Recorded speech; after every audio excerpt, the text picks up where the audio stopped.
Thank you, Chairman. The silence. I want to talk a little bit more about the silence. I'm going to invite Professor Raskin in on this. Professor, we have alleged that this legislation, which would further deport kids with cancer who are American citizens, that would deport and exile American citizens, that would allow the firing of veterans who work at the Department of Justice, that would allow the hiring of January 6th rioters at the Department of Justice. We've alleged that that is cruel and incompetent. My colleagues across the other side have said nothing. We've given them multiple opportunities to defend it. Now,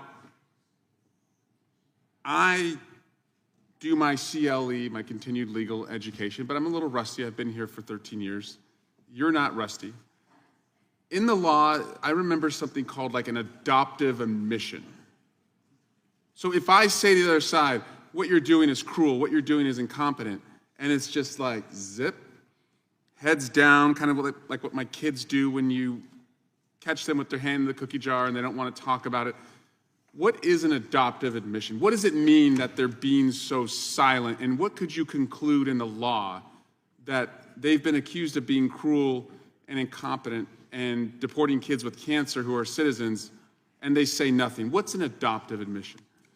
Well, an adoptive or a constructive admission, as it's sometimes called, means in certain contexts that you can construe someone's silence as agreement with a particular proposition.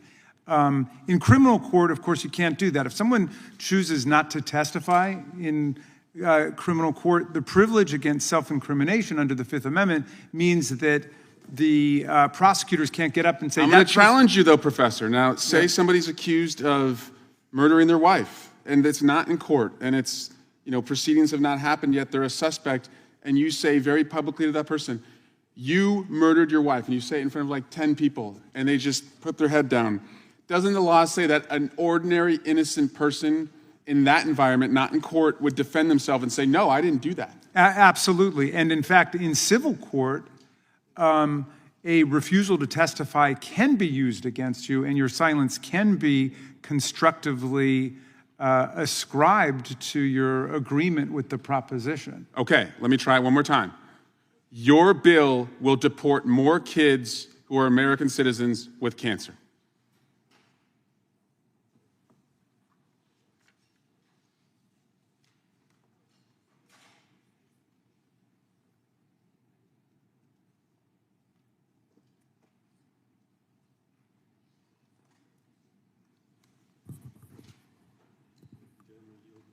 I don't think they want to answer that. The silence is deafening. Would the It gentleman tells us yield? everything we need. Would the gentleman yield? Yes. Let's do it a different way. How about this? Raise your hand if you do not think children with cancer who are American citizens should be deported. You do not think. Looks like it's all the Democrats and none of the Republicans. Now, Mr. Swalwell, if I could just continue and ask a question, because you raise an interesting point on the sort of adoptive or constructive admission, especially the distinction between a criminal investigation and a civil investigation.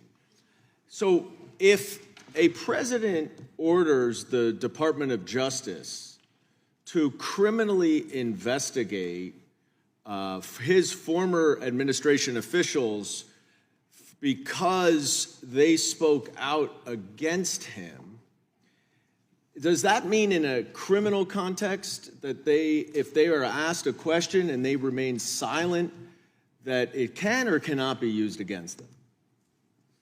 In a criminal context, it cannot be used against them. I see. Okay. So they really benefit, I guess, from being under criminal investigation for speaking out against the president, dissenting, as they say. So luckily for them, And I guess unluckily for our colleagues over there who are not under criminal investigation, They could just speak up and say something. they could, and they don't get. Okay, thank you. I yield back. Yield back.